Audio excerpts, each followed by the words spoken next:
ఒకరోజు దేవర్షి నారదుడు నారాయణ నారాయణ అంటూ వైకుంఠానికి వెళ్ళాడు. శ్రీ మహావిష్ణువు పాదాల వద్ద నమస్కరించి కొంతసేపు మౌనంగా నిలబడ్డాడు. అది చూసిన శ్రీ మహావిష్ణువు చిరునవ్వుతో, నారద, నీ మనసులో ఏదో ప్రశ్న ఉంది, ఏమిటది అని అడిగాడు.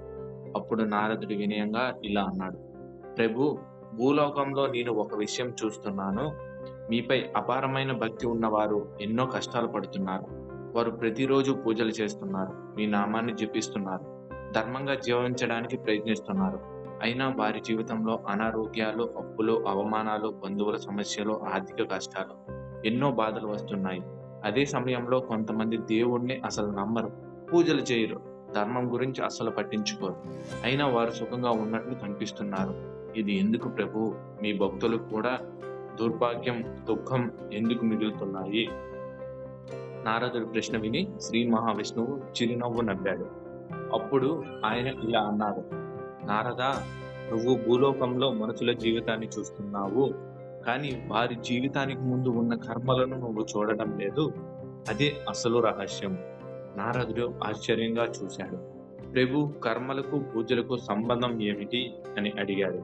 అప్పుడు శ్రీ మహావిష్ణువు ఇలా చెప్పాడు: ప్రతి మనిషి తన జీవితంలో అనుభవించేది కేవలం ఈ జన్మలో చేసిన పనుల ఫలితం మాత్రమే కాదు, అతను గతంలో చేసిన కర్మల ప్రభావం కూడా అతని జీవితంపై ఉంటుంది.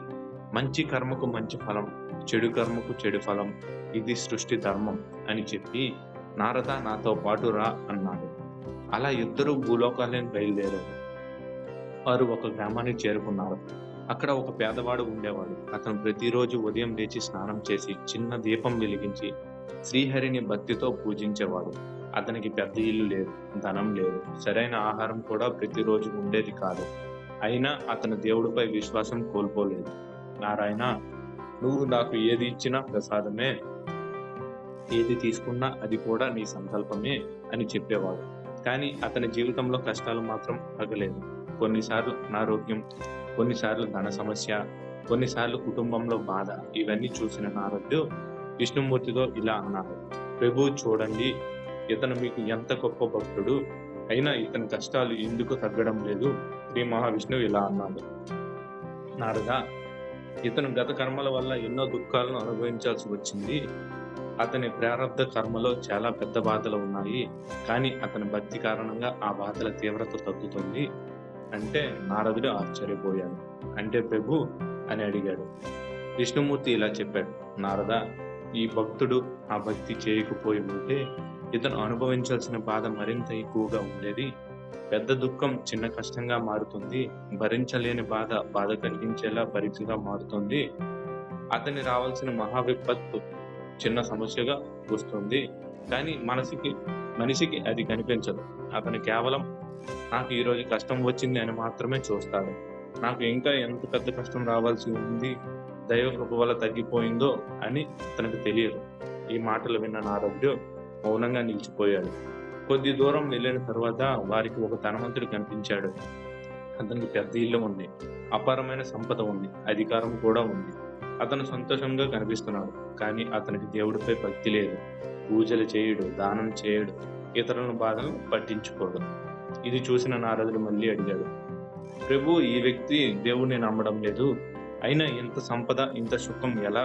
అప్పుడు శ్రీ మహావిష్ణువు ఇలా అన్నారు: నారద, నువ్వు ఈ జన్మను మాత్రమే చూస్తున్నావు, కానీ కర్మల లెక్క చాలా విశాలమైనది.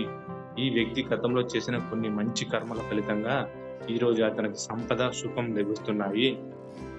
కానీ ఈ జన్మలో అతను చేస్తున్న పనులకు కూడా ఫలితం తప్పకుండా ఉంటుంది. కర్మ చేసిన వెంటనే ప్రతి ఫలితం రావాల్సిన అవసరం లేదు. కొన్ని కర్మల ఫలితాలు వెంటనే వస్తాయి, కొన్ని కొంతకాలం తర్వాత వస్తాయి, మరికొన్ని జీవితంలో మరో సమయంలో ఫలిస్తాయి. కాబట్టి బయట కనిపించే సుఖాన్ని చూసి ఎవరు సంపూర్ణంగా అదృష్టవంతులని అనుకోవద్దు. బయట కనిపించే దుఃఖాన్ని చూసి ఎవరు పూర్తిగా దురదృష్టవంతులని కూడా అనుకోవద్దు. అప్పుడు నారదుడు మరో ప్రశ్న అడిగాడు: ప్రభు, అయితే పూజలు చేస్తే మన కర్మలు పూర్తిగా తొలగిపోవా? శ్రీ మహావిష్ణువు కొద్దిసేపు నిశ్శబ్దంగా ఉండి గొప్ప సత్యాన్ని చెప్పాడు: నారద, పూజ అంటే దేవుడికి లంచం ఇవ్వడం కాదు. నువ్వు పూలు పెట్టావు కాబట్టి నేను నీ అన్ని కర్మలను వెంటనే రద్దు చేయను. నువ్వు కొబ్బరికాయ కొట్టావు కాబట్టి నీ జీవితంలో కష్టం ఎప్పుడు రాకుండా చేయను. పూజ యొక్క అసలు అర్థం మనిషి మనసును మార్చడం. భక్తి యొక్క అసలు అర్థం దేవుడి దగ్గర కోరికలు జాగ్రత్త పెట్టడం కాదు. కష్టాన్ని ఎదుర్కొనే శక్తిని పొందడం, అహంకారాన్ని తగ్గించుకోవడం, మంచి మార్గంలో నడవడం, ఇతరులకు హాని చేయకుండా ఉండడం, తప్పు చేసినప్పుడు దాన్ని తెలుసుకొని మారడం. అదే నిజమైన భక్తి.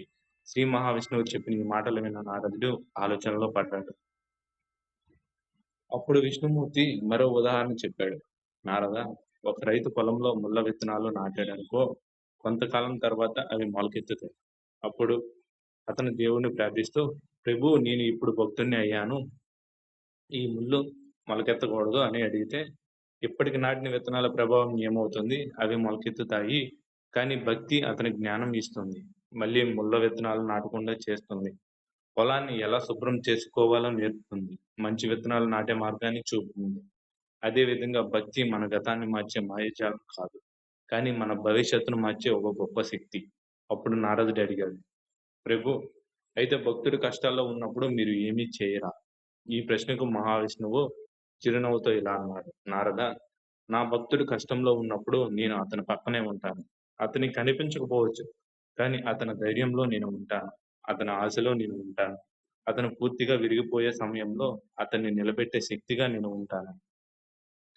అతనికి ఒక మార్గం కనిపించిన సమయంలో ఒక కొత్త దారి చూపించే జ్ఞానంగా నేను ఉంటాను. కష్టం రాకుండా చేయడం మాత్రమే దైవ కృప కాదు. కష్టంలో కూడా మనిషిని నిలబెట్టడం ఇంతకంటే గొప్ప దైవ కృప.